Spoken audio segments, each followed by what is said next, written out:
고객이 스코어를 한번 싹 내리잖아요. 0.3초밖에 안 걸려요. 고객이 뭘 원하냐면 나한테 뭐가 좋은데? 사람들은 0.3초면 첫인상을 봅니다. 안녕하세요. 내가 깨달았어. 여러분들은 스킬을 알려드리면 졸아서 나가시는 것 같고 너무 당연한 얘기를 하면 또 날로 먹네 하시는 것 같아서 오늘은 심리학 가져왔어요. 오늘은 이론 강의로 들으시면 안 되고 제가 지금까지 컨설팅을 하면서 굉장히 많은 쇼핑몰을 봤잖아요. 여기는 왜 안 팔리지 싶은 곳들이 있었고 여기는 굉장히 잘 팔린다 하는 곳이 있어요. 수강생분들의 사이트를 보면서 아무래도 계속 고민을 하고 직접 제가 부딪히면서 깨달은 제 데이터베이스를 그대로 여러분들한테 복사해서 넣어드리는 시간이라고 생각을 하시면 되겠고요. 우리가 다들 밤잠 줄여가면서 막 상세 페이지 엄청 열심히 만들고 사진도 나름 좀 예쁘게 찍는다고 생각을 하고 가격도 이 정도면 좀 최저가다 싶잖아요. 왜 주문이 안 오냐 이런 고민을 하실 텐데 대부분은 여기서 뭐라고 생각하냐면 나는 광고비가 없어서 아니면 나는 광고를 할 줄 몰라서 라고 생각을 하는데 사실 그게 아닙니다. 제가 봤을 때는 우리 고객이 우리 페이지에 들어왔어. 그 찰나의 순간 그들의 뇌를 건드리지 않아서라고 생각을 해요. 저는 뇌과학책을 굉장히 좋아해요. 제가 수강생분들한테 컨설팅을 해드릴 때도 페르소나가 어떤 곳에 많이 가는지 어떤 스타일의 옷을 선호하는지 어떤 성향을 가지고 있는지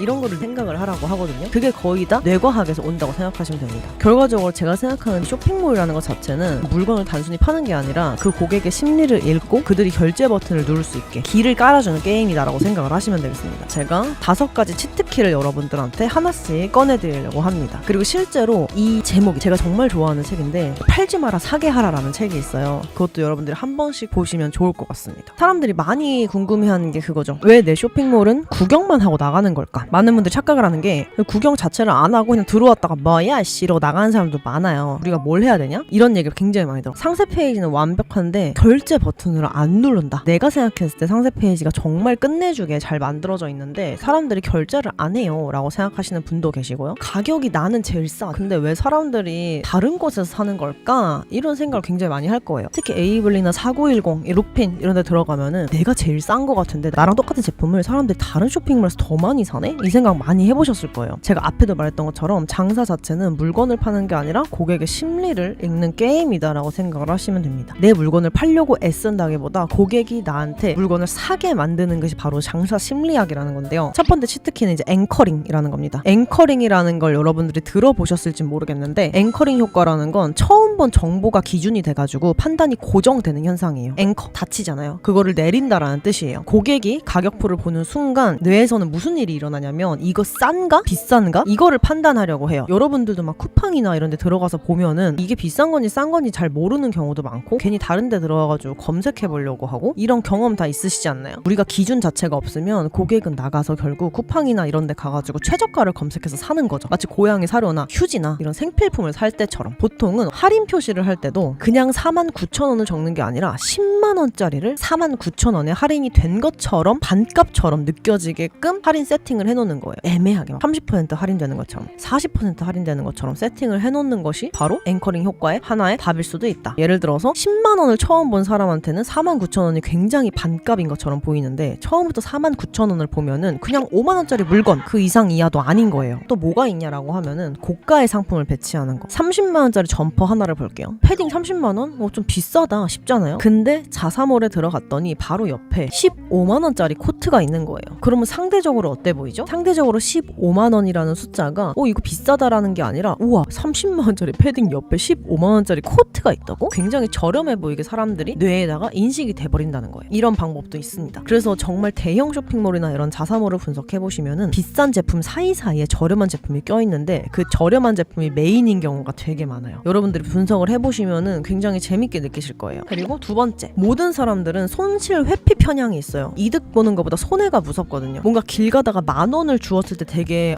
좋다 이거보다 주머니에 10,000원 넣어놨는데 잃어버리면 빡치잖아요. 많은 사람들이 이걸 사이트에 적용을 하려고 안 해. 그 뜻이 뭐냐면 이득의 기쁨보다 손실의 고통을 2배 더 느끼는 본능을 손실 회피 편향이라고 해요. 심리학적인 용어로. 이득보다 뺏기는 고통을 자극하라라는 말을 정말 유명하신 기업가가 한번 말하신 적이 있어. 예를 들어서 많은 대표님들이 이득을 강조하는 게 그거야. 여러분 지금 회원가입하고 5,000원 할인 받으세요 라고 하면은 나중에 받아도 되는 혜택이잖아요. 긴박함이 없어요. 5,000원 할인을 내가 굳이 회원가입까지 하면서 5,000원 받아야 될까? 하는데 이거를 어떻게 바꾸면 좋냐라고 하면은 지금 안 사면 5,000원 할인권이 소멸된다 라고 바꿔보세요. 지금 없어진다 라고 하는 거예요. 네가 지금 지금 안 움직이면 네 주머니에서 돈이 나갈 거야 라는 거를 알려주는 거. 고객은 솔직히 손해보기 싫어서라도 당장 구매하게 되어 있습니다. 이거를 굉장히 잘하는 게 어디죠? 올리브영, 대형 플랫폼들이 굉장히 잘해요. 여러분들도 카톡이나 이런 데서 알림 메시지 같은 거 오잖아요. 알림톡 오는 거 보면은 선생님의 쿠폰이 소멸되기 일보 직전입니다. 이런 얘기 굉장히 많이 하죠.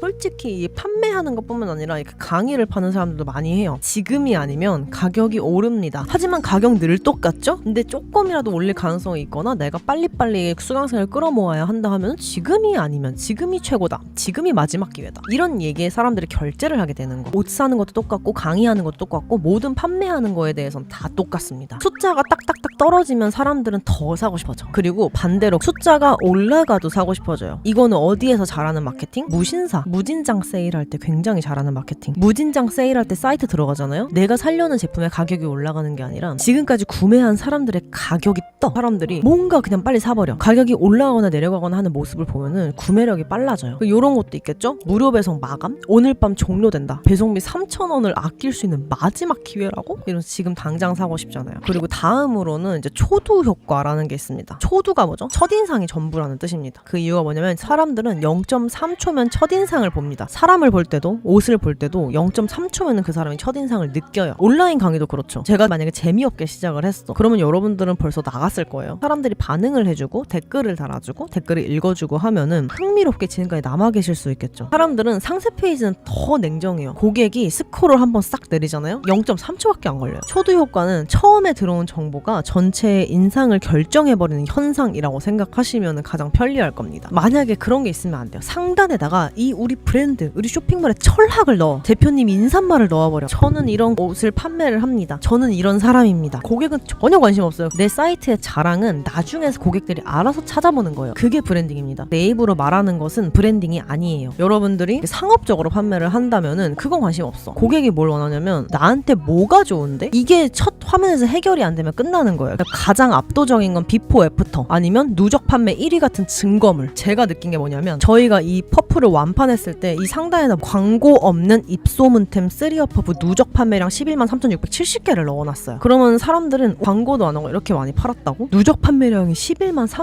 3,670개라고? 이거 진짜 믿음직스러운 퍼프구나 이러면서 사는 거야. 놀라니? 그럼 처음 올린 상품의 경우 릴스 같은 걸로 먼저 터뜨리고 몇십만 조회수 이런 걸 넣어놓으면 좋을까? 그쵸? 그런 거라고 생각을 하시면 돼요. 사람들이 이 제품에 이미 반응을 했다는 거를 락인하는 방법입니다. 고객 리뷰를 쌓아놓는 방법도 있습니다. 증거물이죠. 대문에다가 냅다 때려 넣으세요. 논리는 나중에 설명해도 되니까 첫 화면에서 고객의 시선을 낚아채는 게 먼저입니다. 그렇다면 다음은 뭐가 있냐? 바로 상호석의 법칙인데요. 먼저 주면 리뷰로 돌아온다라고 제가 표현을 한번 했습니다. 이건 단골을 만드는 치트키라고 생각을 해요. 제가 이거를 좀 얘기해보면은 미안함과 절박함의 아름다운 콜라보? 시적 표현을 해볼 수 있어요. 제가 지금까지 많은 책을 읽어보고 새로운 사람을 만나는 것과 다름없이 사는데 인간들은 대체적으로 빚지고는 못 살아. 정말 가벼운 거라도 호의를 받으면 반드시 보답해야 한다는 심리적인 부채감을 얘기를 합니다. 그래서 택배 상자 안에 예를 들어서 작은 사탕이나 머리끈이나 이런 것들이 들어있어. 대표님의 좀 정성이 느껴지는 손편지 있잖아요. 이런 거 들어가면은 되게 별거 아닌 것 같잖아요. 고객들은 은근히 심리적인 부채감을 느껴. 아, 이런 것까지 받았는데 리뷰라도 써줘야겠다. 반품률은 낮아지고 재구매가 계속 들어와요. 장사 기술이 되는 겁니다. 저 같은 경우에는 옛날에 저희 집 고양이를 스티커로 만들어가지고 보냈어요. 후기 진짜 많이 쌓였어요. 여자들의 심리를 살짝 자극하긴 했습니다. 참고로 프린트에서 하면은 요즘 사람들 다 안다? 조금 정성 담긴 쪽지 한 장? 이런 거 좋아요. 물론 손으로 처음에 쓰는 건 굉장히 힘들겠지만 마지막으로는 희소성의 법칙입니다. 망설일 시간을 주지 않는 거예요. 희소성, 여러분 많이 들어본 단어죠? 구하기 힘들수록 가치가 높다고 판단해가지고 내가 저걸 소유해야지 미쳐버릴 것 같아 이 현상이. 보통 뽑기나 가차, 내가 갖고 싶은 거 하나를 갖기 위해서 저 소유욕을 막 자극해. 명품 같은 거 사러 가면은 돈 겁나 많은데 그거 미쳐서 줄 서가지고 막 사요. 한정 수량 10개만 팔게. 재입고 시기는 모른다. 고객의 이성을 마비시켜버리는 거야. 이 기회가 사라진다. 이 느낌을 고객한테 줘버리는 거야. 가끔 수량 제한을 넣어놔. 제가 이거를 이번에 와디즈 펀딩할 때 해봤습니다. 저희 와디즈 펀딩 뷰티 1위 갔거든요. 그리고 시간 제한은 있는 것도 좋아요. 오직 오늘만 이 가격이다. 타임세일 종료까지 몇 분 이런 거 있잖아. 1시간 23분 45초 뒤에 마감된다. 이런 거 보면은 미치는 거야. 여러분들도 이제 이런 걸 한번 체크를 해보십시오. 마지막 매출을 바꾸는 5분 점검 리스트를 제가 만들었는데 캡처해서 보세요. 내 쇼핑몰 이거만 바꿔도 매출하겠다. 가격 옆에 비교 대상이 있는지, 더 비싼 상품을 배치를 하였는지, 혜택 대신 손해를 강조를 잘 했는지 했는지, 손해본다는 느낌을 주었는지 상세 페이지랑 이런 거에서 꼭 체크를 하시고요. 최상단에 가장 강력한 쿡이나 데이터를 넣어놨는지, 누적 판매량 얼마, 릴스 조회수 몇십만 회, 사람들의 정보가 많은, 지금까지 교환 반품률 0%, 모두가 만족한 뭐 이런 것들 있잖아요. 고객한테 먼저 베푸는 작은 장치가 있는지, 뭐 사은품이 나간다거나 이런 것들 있죠. 아까 말한 손글씨 같은 거. 그리고 진짜 중요한 거는 고객의 마음을 이해하는 것부터가 마케팅의 시작입니다. 저는 늘 그런 생각을 해요. 사람들은 너무 자기 거를 자랑하기에 좀 혈안이 되어 있는 것 같아. 물론 그런 게 있죠. 저런 차를 타고 싶은 욕구가 있어. 저런 집을 갖고 싶은 욕구가 있어. 그게 나의 원동력이 될 수는 있지만 거기에서 오는 박탈감을 느끼시지는 않았으면 좋겠어. 다음 주 라방에서 또 만나 뵙도록 하겠습니다. 안녕.